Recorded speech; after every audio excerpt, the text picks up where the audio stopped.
তোলাবাজ শাহজাহান শেখ এবং তার গুন্ডা বাহিনী সন্দেশখালীতে মহিলাদের ওপর অশালীন আচরণ এবং শারীরিক নির্যাতন চালাচ্ছে এবং সেই সঙ্গে সাধারণ মানুষের উপর অকথ্য অত্যাচার করে তাদের ভিটামাটি চাষের জমি সব জোর করে কেড়ে নেওয়া হচ্ছে। এরই প্রতিবাদে পশ্চিমবঙ্গ প্রদেশ কংগ্রেস সভাপতি অধীর রঞ্জন চৌধুরীর নির্দেশে আজ সকাল 10টায় ময়ূরেশ্বর বিধানসভার গদরপুর বাজারে কংগ্রেসের নেতৃত্বে একটি বিক্ষোভ ও প্রতিবাদ সভা করা হয়। সভায় বক্তব্য রাখেন জেলা কংগ্রেসের কার্যকরী সভাপতি সৈয়দ কাসাবুজ্জামান। উপস্থিত ছিলেন জেলা কংগ্রেস কমিটির সদস্য কবির হোসেন শেখ, ময়ূরেশ্বর 1 নম্বর ব্লক কংগ্রেস সভাপতি পার্বতী কুমার চৌধুরী, ব্লক মহিলা কংগ্রেস সভানেত্রী কৃষ্ণা মণ্ডল, ময়ূরেশ্বর 2 নম্বর ব্লক কৃষাণ কংগ্রেস সভাপতি বামাপদ ভাল্লা, জেলা যুব কংগ্রেসের সাধারণ সম্পাদক বজরি ঢোক, ময়ূরেশ্বর 2 নম্বর ব্লক কংগ্রেস সভাপতি সাইফার শেখ, ব্লক SC/ST সেলের চেয়ারম্যান ধীরেন দলুই প্রমুখ নেতৃবৃন্দ। গদরপুর থেকে আজিম শেখের রিপোর্ট, বীরভূম নিউজ।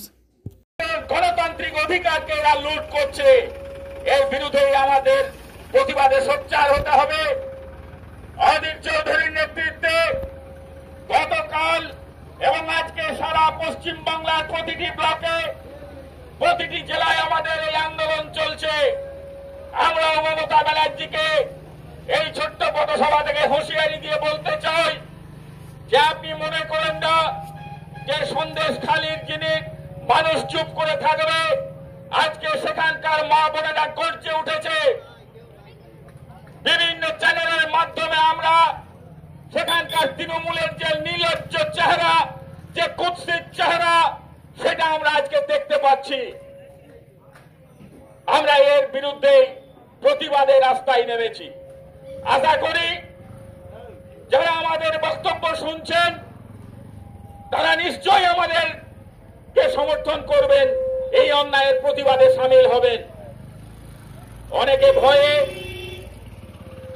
সঙ্গ দিতে পারেন না, সেটাও আমরা জানি, কিন্তু গণতান্ত্রিক অধিকারকে সঠিকভাবে যদি প্রয়োগ না করেন এই জঙ্গলের রাজত্ব দিন দিন পশ্চিম বাংলায় বাড়বে। আজকে সন্দেশখালীতে যে ঘটনা ঘটছে, আগামী দিনে আপনার ময়ূরেশ্বরেও সে ঘটনা ঘটতে পারে।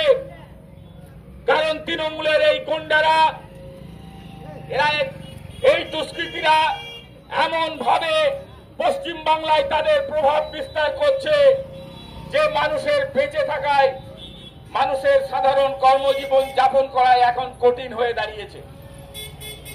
শুধু লুট আর লুট, পঞ্চায়েত থেকে রাজ্য পর্যন্ত সমস্ত জায়গায় এরা লুটের রাজত্ব তৈরি করেছে। আমরা বলতে চাই, আসুন সকলে মিলে আমরা ধিক্কার জানাই এই সন্দেশখালীর ঘটনা নিয়ে। সেখানকার মা বোনদের পাশে আমরা দাঁড়াই, সেখানকার চাষিদের পাশে আমরা দাঁড়াই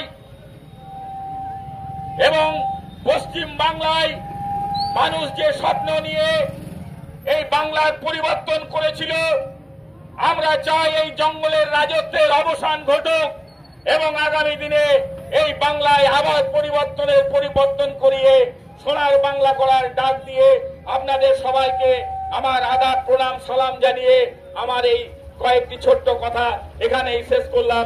জয় হিন্দ, বন্দে মাতরম, ভারতীয় জাতীয় কংগ্রেস জিন্দাবাদ, বীরভূম জেলা কংগ্রেস জিন্দাবাদ, অধীর রঞ্জন চৌধুরী জিন্দাবাদ।